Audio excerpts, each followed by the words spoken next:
అదే విధంగా ప్రెజెన్స్ అంటే హాజరుతో సంపూర్ణంగా ఈ రోజు బుక్ ఆవిష్కరణ మనం చేసుకుంటున్నందుకు చాలా చాలా సంతోషం. మరి ఆ యొక్క సమ్మక్క సారలమ్మ దీవెనలతో ఈ యొక్క బుక్ ఆవిష్కరణకు ఇన్నాళ్లకు ముహూర్తం కుదిరిందని ఆ సమ్మక్క సారలమ్మను మొక్కుకుంటూ మరి సభాధ్యక్షులు తెల్ల వెంకటరావు గారు, మా సోదరులు అసెంబ్లీలో మేము కోయ ఎమ్మెల్యేలు 5గురం ఉన్నాం, పంచపాండవులాగా. ఖమ్మం వాళ్ళు 2, వరంగల్ సమ్మక్క నేను అక్కడి నుంచి.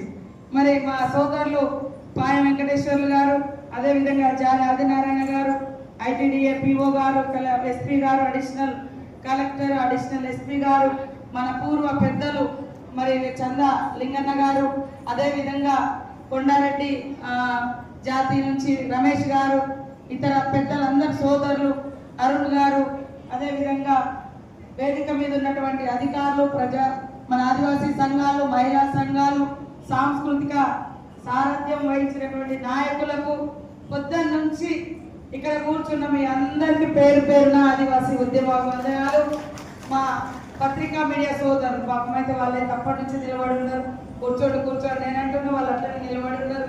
వారందరికీ ఈ యొక్క పుస్తకావిష్కరణ కోసం కృషి చేసినటువంటి మేధావులు, ఉద్యోగులు, జేఏసీగా ఏర్పడి మరి రాహుల్ గారి యొక్క పిఓ గారి యొక్క పూర్తి సహాయ సహకారాలతోటి తీసుకొచ్చి చరిత్రలో నిలబెడుతున్నటువంటి మహాఘట్టమైనటువంటి రోజు ఈ రోజు చరిత్రలో మిగిలిపోతుందని సందర్భంగా తెలియజేస్తా ఉన్నాను.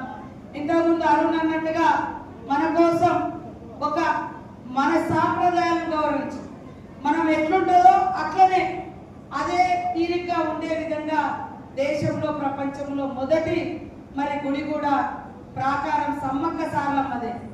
అక్కడ మనము స్థిరంగా ఉండాలి. రేపు ఎవరో వచ్చి ఇది మా గుడి లేదా వేరే పాపులేషన్ పెరిగి ఇది మాది అనకుండా ఆ యొక్క ఆనవాళ్ళు కూడా ఆదివాసీల ఆనవాళ్ళే ఉండాలని ఆ శిలల మీద చెక్కించి దాన్ని ఎవరు కూడా చెరిపేయకుండా ఆక్రమణకు గురి కాకుండా ఈరోజు సమ్మక్క సారలమ్మ గుడి నిర్మాణం. అదేవిధంగా ఈరోజు ఇక్కడ ఐటీడీఏ పిఓ గారు సహకారంతో మంచి పుస్తకం. చాలా మంది ఈరోజు మన వాళ్ళు గోత్రాలు, ఆచారాలు, సాంప్రదాయాలు మర్చిపోయి మరి వితిన్ ఒకటే గోత్రంలో 2 అన్నా చెల్లె వరుసైన కూడా లవ్ చేసుకునే పరిస్థితి వస్తుంది. ఇట్లాంటి మనం ఎన్నో పంచాయతీలు చేసి ఇది కాదు అని కూడా చెప్పడం జరిగింది.